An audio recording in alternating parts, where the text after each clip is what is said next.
Great, what a great performance. All right, up next we have recognition of visitors and caring of people present. Robin. The first one is Jessica Noble. Sure, there, Up that's here. allowed, yeah. Address the board.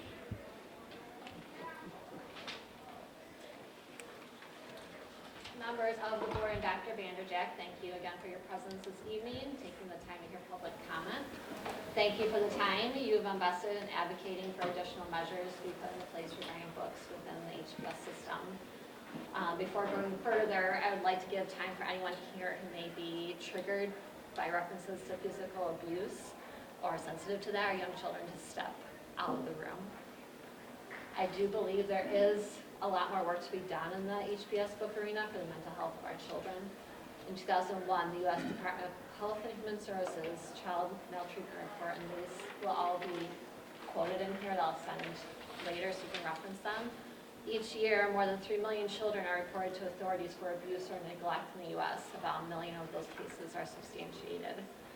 Continuing research has shown that traumatic childhood experiences not only are extremely common, but also have a profound impact on many different areas of functioning. What does that mean exactly? It varies by person, but if you've heard of the response, faint,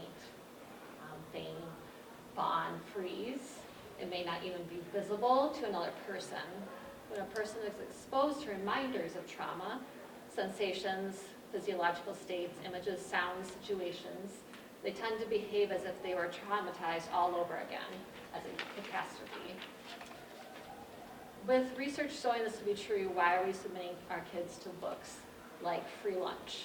We're opening the door to allowing our children to be potentially re-traumatized through the reading of the text and discussing it with uninformed classmates and also teachers who have not read the books. They're not required to read the books. So here's a quote. He asks, What did you do to your face this time, Klutz? Ran to the door, I lie. It's not just mom's fault, it's mine too. Again, kids should not be taught that they're ever at fault for abuse. I shouldn't have raised my voice at her. I really do try to be a good kid, but sometimes I get so angry. Everything turns red. Feels like my blood is on fire. I'm going to puke or pass out. I don't know. Next thing I know, I'm screaming so hard, but that's all I do is yell. The next one, I will jump to the scene of what's actually happening. Hear the brawl, the screams turning to thuds and gasps for air. Feel the floor vibrations of rustling, kicking, someone trying to hold their ground and failing. Feel 2 bodies crash to the floor and hear a woman's voice wail in pain. And even though it's so quiet, even 20 feet away, I know the sound of air moving aside as a fist comes down again and again. I'm not upset for me, I'm upset for Ford and my mom. Usually the fights aren't my fault. This time it is. When discussing this concern with the Assistant Superintendent of Curriculum at HBS, she repeatedly referred to teaching to the standards, which after I looked at them are pretty generic, and I listed all of them in here for your reference, so please follow up and look at that. Thank you. Robin. MJ Hernandez.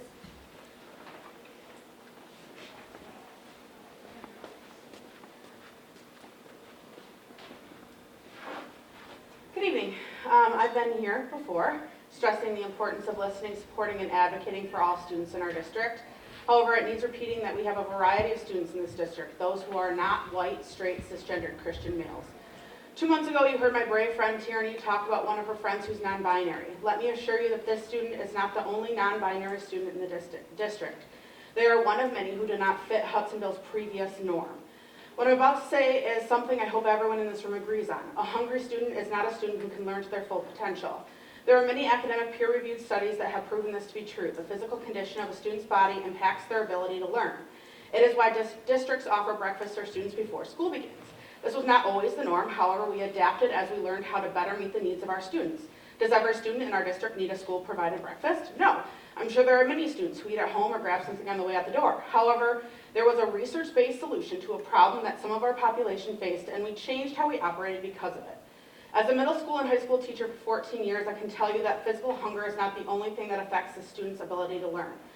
Slade and Griffith researched this and showed that a student's growth and development cannot be fully realized without providing a system of supports for their non-academic needs. One of those non-academic needs is the relationship between the teacher and the student. You might ask why I'm saying all this tonight. It's because we must support our teachers in being able to develop, maintain, and foster an environment of acceptance, support, and understanding in their classrooms. Without this, students' achievement cannot reach its full potential. What can you, as a board, do about this? You must also understand, accept, and realize that every student in our district has different needs.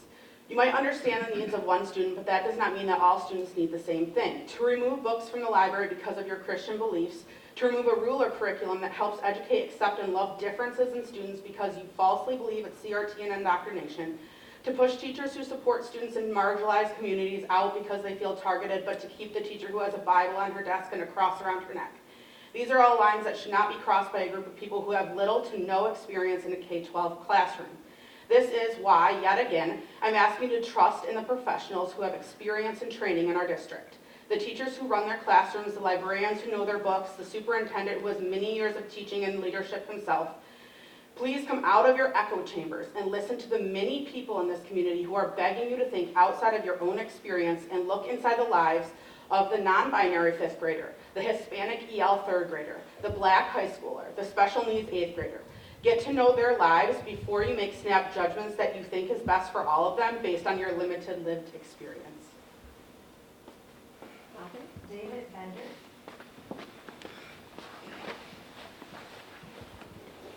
Evening.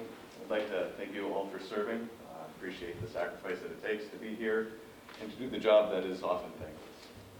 I just want to say that if we ban books because one person complains, the most extreme minority gets to decide what all students can read. If we eliminate SEL curriculum when some parents complain, we let the most extreme minority decide what our schools can teach. If we decide that words like diversity, equity, and inclusion are divisive, we let the most extreme minority decide how we can speak in our schools. This isn't the conservative small government that I thought this area was fond of. This is minority control bordering on theocracy, and that's not going to lead to good learning outcomes. We hire professionals who make it their life's work to make decisions on curriculum, on programming, and on the books that are in the classrooms. We need to let the teachers teach so that they can do the job that they were hired to do. Thanks. Denisha Kyle.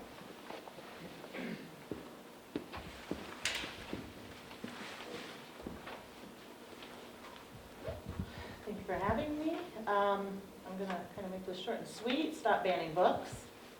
71% of parents oppose book bans in public libraries. 67% of parents oppose efforts to remove books from school libraries.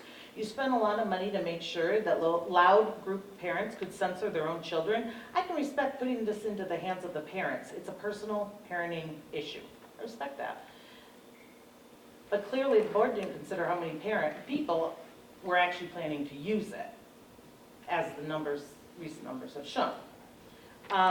So stop, and I'm next going to ask that you stop putting ruler on the chopping block. Is overwhelmingly supported by our teachers who use it. Listen to the teachers. They are the professionals. They actually went to school for this. When was the last time you sat in a classroom to see how ruler works? Why would you pull something that has proven to be positive?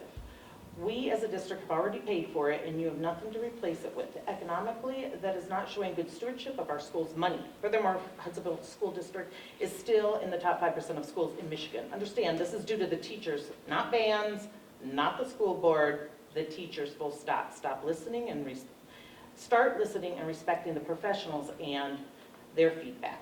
Next, I'm begging you to please start disregarding anyone who speaks hateful rhetoric towards the LGBT+ children. This is scary, okay?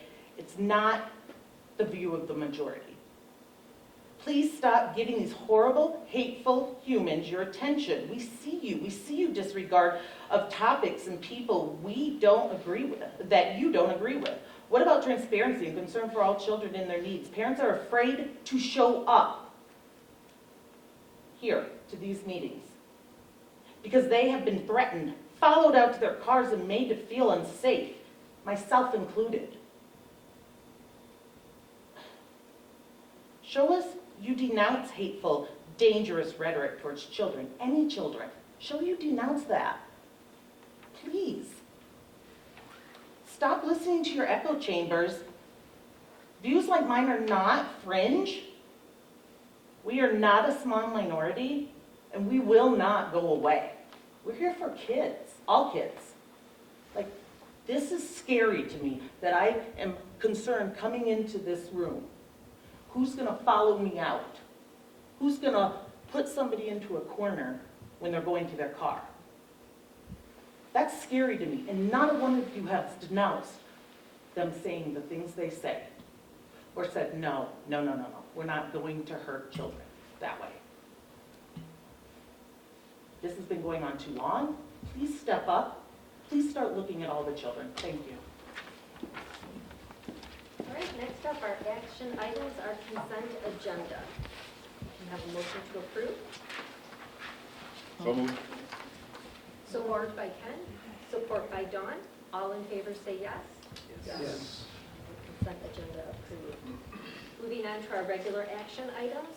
First up is our 5-6 building furniture bid recommendation. Pat? Sure. You're going to take that one. Yes, thank you. So, really nothing new to add, unless there are questions from the surface between the work session and now. It's been a great process, inclusive process with student and teacher feedback, and feel like we've got a good foundation to set for the building, just with the furniture going in, so. Any questions on that? Any questions for Pat? Just make one comment. I just want to appreciate the work that Pat, I know Melanie did a lot of work on this also. It's a heavy lift. Thank you.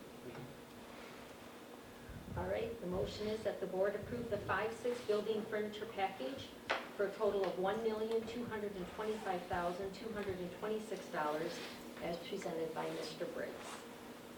Have a motion, or a motion? Motion moved. Motion by Ken, second Second. by Nick. All in favor say yes. Yes. Yes. Any opposed? Next up, our E-rate funded technology purchase recommendation. Pat?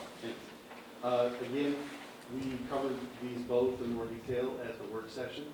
The first is a cabling recommendation. It's a way for us to get something that's basically maintenance of our cable system, our fiber network that goes across the district, get that funded by the federal E-rate program.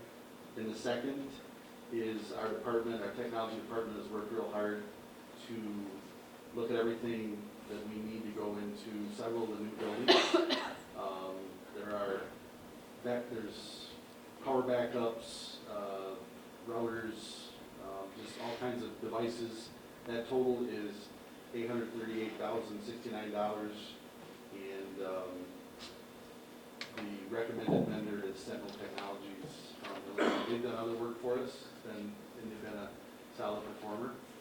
And this, again, will be purchased out of funds from the bond and then reimbursed when we get the federal E-rate reimbursement. It'll be reimbursed to the bond fund. Okay, so we have a motion that the board approve 2 E-rate technology purchase recommendations for a total of $855,323 as presented by Mr. Briggs. So moved. So moved by Dawn, Support. support by Andrew. Any further questions?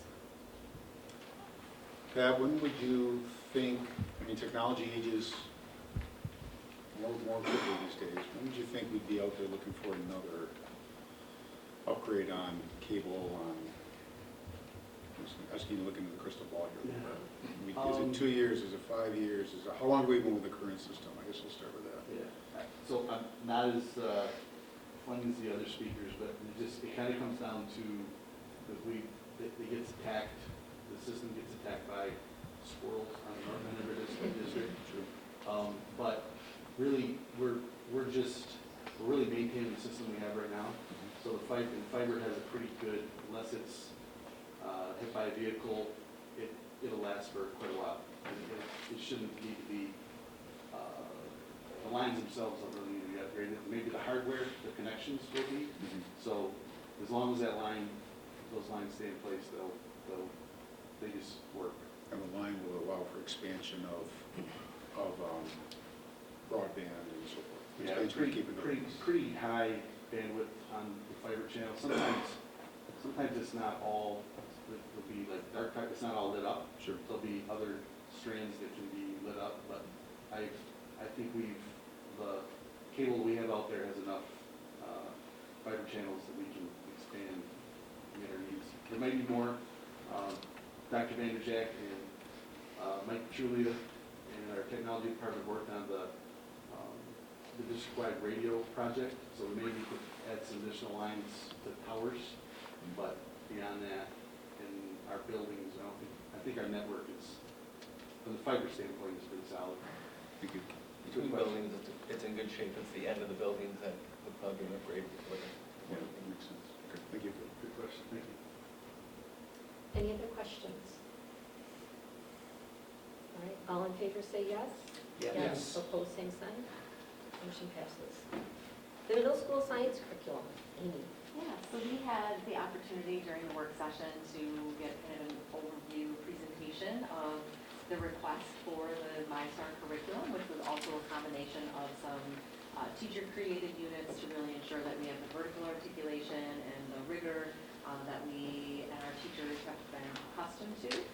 What you have in your packet this evening is just a condensed version of that official request and recommendation for approval this evening. Certainly happy to answer any questions that you might have. I hadn't received any since our last conversation. Okay, so the motion is the board adopt the MyStar Science curriculum recommendation as presented by Ms. Taylor. So So moved by Andrew, I support that. support by Mark. Any questions for Amy? Yeah, thanks for all the work on this. Well done. Teachers, amazing. All in favor say yes? Yes. Opposed, same sign. Motion passes. Next up, our board policy updates revision. Dr. Vanderjack. We have policy 2210 that has come to the board in the work session, and then a first reading. There are no recommendations for changes. This is similar to this is the second reading, but similar to the first reading. Again, this policy just clarifies the definition of curriculum, which then allows us to bring back to the board in segments recommended courses, so we can kind of clean up what that looks like moving forward. So that is our recommendation to the board tonight, to approve 2210 and adopt it. And then next will be work sessions where we start to go through courses and go from there. All right, so the board approved the second and final reading of the updates revision to policy 2210, which is curriculum development, that was presented by Dr. Vanderjack. So moved. So moved by Dawn. Second? Support. Support from Nick. Any further questions? All in favor say yes? Yes. Opposed, same sign. The motion passes. Next up, we have a human resource item with Ann. Yeah, I'm going to stand because I'm excited. You guys are going to get to see me a lot more in the next couple months, so that'll be good. So tonight I have a recommendation for hire for the high school resource program. We had an opening due to a resignation this year, and we wanted to get the best fit. And I'm really excited that we got the best fit. So I bring to you Rachel Caswell tonight. You can stand if you'd like. Rachel is coming to us as a teacher from Reese Puffer. She actually has been in the position as a long-term sub since January.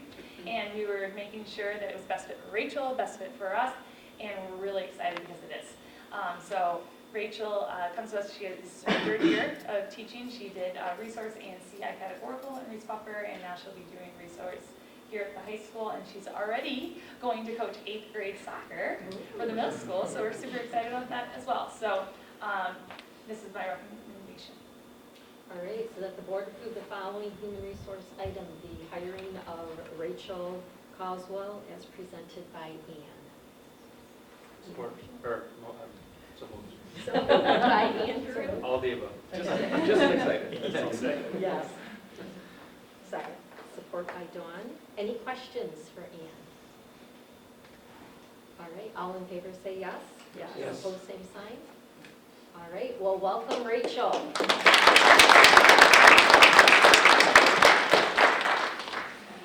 Next up, we have our report items. And return to in-person instruction and continuity of services plan update. Dr. Vanderjack. Yeah, I'll ask Mrs. Taylor to run through real quick the continuation of learning plan, which I'd give you the history, but she's about to. And then I will ask for public comment if there's anything specifically regarding this plan when you get near the end, so go ahead. So what you have in your packet is just a revisit of our return to learning and continuity of services plan. This is a federal requirement due to us accepting ESSER 3 funds, which are supporting a lot of the COVID relief activities around tutoring and summer school and all of the things that we're trying to do to support students. And so because we take those funds, this is a requirement that we update during a public meeting every 6 months. Upon receipt of the funds, the first update of this Return to Learn report was given in October, and here we are about 6 months later doing another update, so trying to stay in compliance so that we don't jeopardize losing those funds. There are no changes to the report since October in regard to what we are providing. I believe in the October report, there was still some old attendance data on that particular report that has now been removed. It's irrelevant and not really part of anything that we are doing in order to track our return to learn. We know that we are face-to-face instruction, and COVID is not impacting any of our instructional practices at this time. At this time, I'll ask if there's anybody who'd like to make public comment. We'll ask you to limit your comments to 3 minutes specifically about this plan. If there's anybody who'd like to address the board regarding this plan, and I ask you to please raise your hand.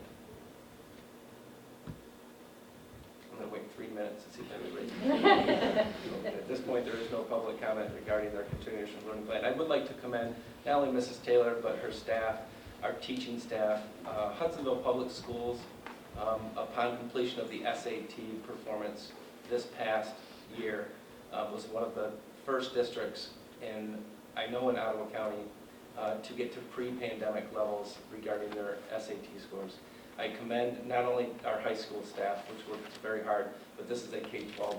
This is the work our teachers K-12 are doing under Amy's leadership. So I really appreciate that work. It's something to be very proud of. I will tell you, I can compare the rest of the districts and where they are, but that would not be wise to do in a public setting. I am proud of our staff and the work that they've done. So thank you, Mrs. Taylor, and to all of our teachers, most of them are here, and our administrators that lead this work every day. Thank you. All right, next up. One question, real quick. How long will we continue to report? As long as we're spending ESSER funds? Well, that's a good question. So it's really an annual update that the federal statute is updated, and then we just are in compliance with that. So I don't have to do this again until potentially next year. We'll wait to hear those updates normally come through in the summer. I would anticipate this would go away, but we shall see. And we'll continue to do it if needed. It's really a non-issue in order to have the funds to support our students.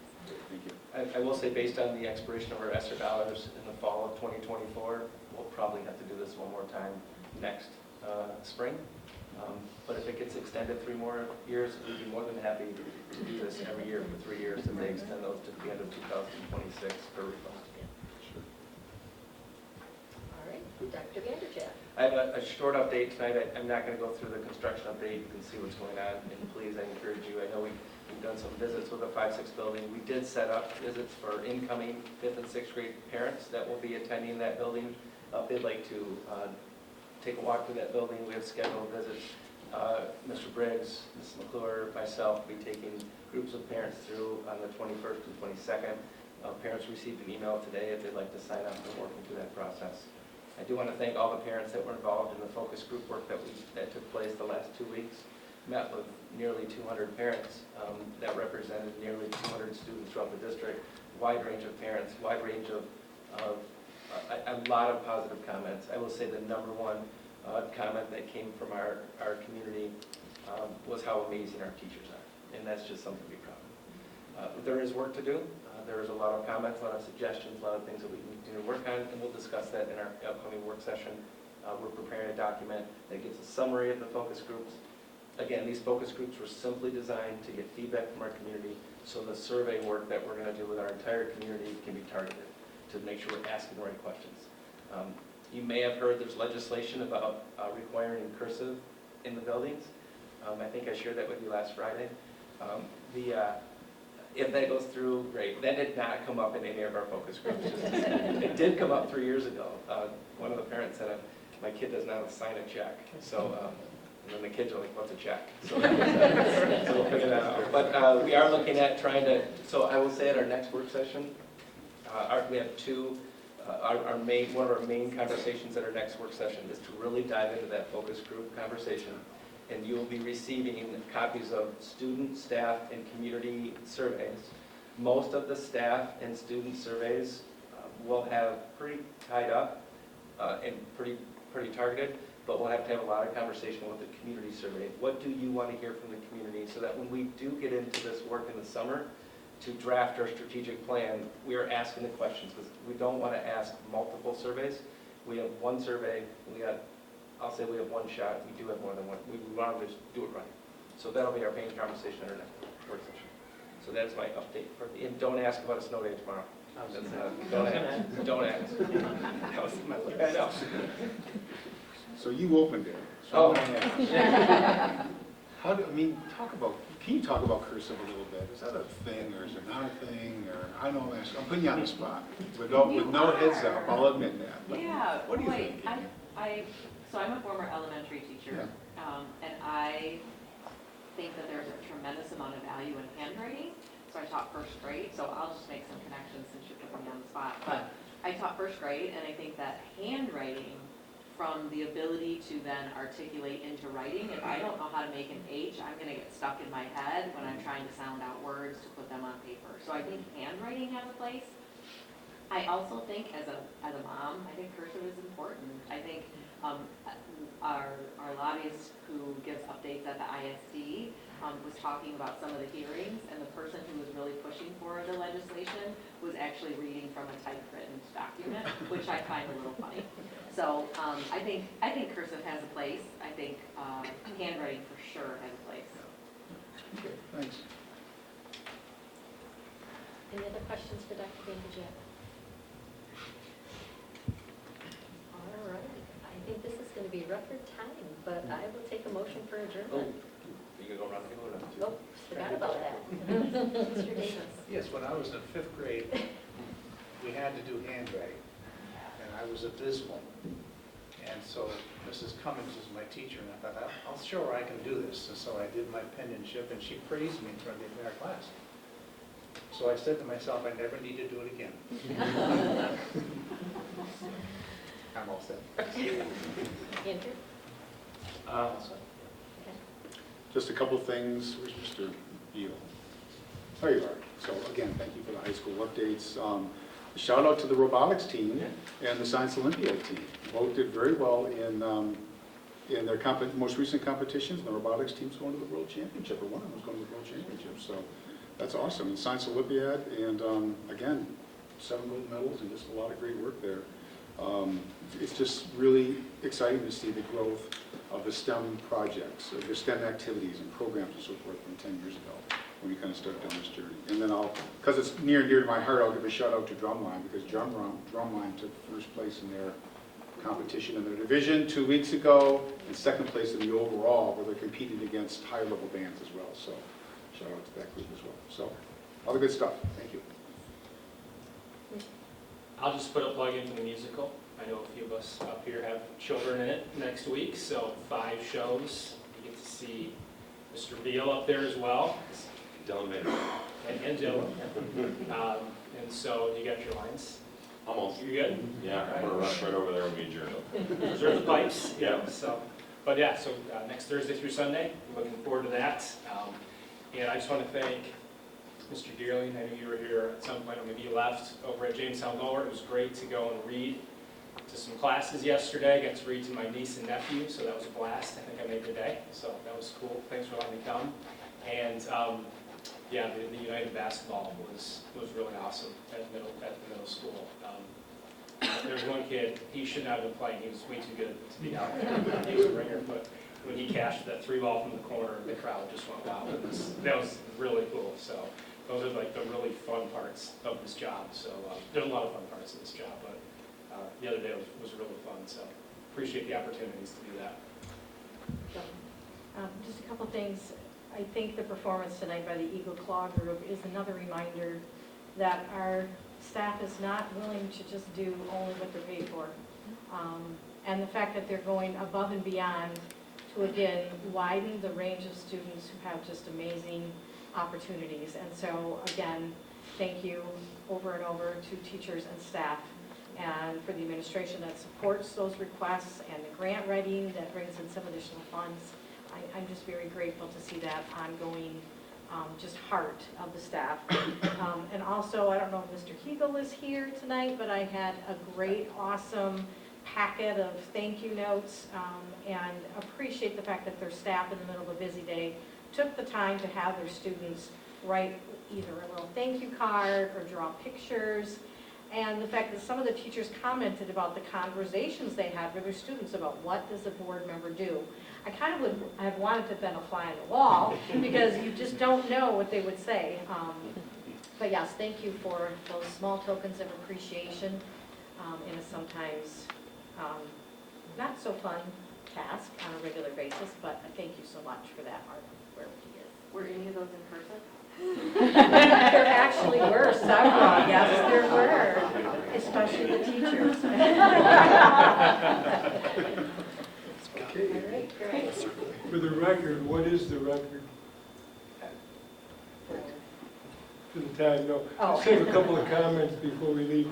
I want to, as Nick did, I got to attend a couple of events this week. I was at Riley Middle School for the trade show, and I ran into Molly and Matt, and they did a fantastic job, and anyone else who was involved in that. To see those kids represent these businesses, look you in the eye, and very clearly articulate their message, that is something that's going to help them for the rest of their life. So I'm very happy to see that kind of stuff going on. Also, I'd like to thank Ryan. At the last work session, he did a fantastic presentation on the science that we just approved this afternoon or this evening. And so I want to commend him for the work that he did there, and all of the work that the teachers and staff are doing to make these issues, make these programs work for Hudsonville. And so I'm very, very happy about that also. So thank you very much. All right, I would agree, many, many wonderful things happening in the district, and I know many of the board members, including myself, were out this past week attending various events, so thank you. All right, now I will take a motion to adjourn. So moved. All right, so moved by Dawn, support by Ken, all in favor? Yes. Yes. Opposed? All right, we are adjourned.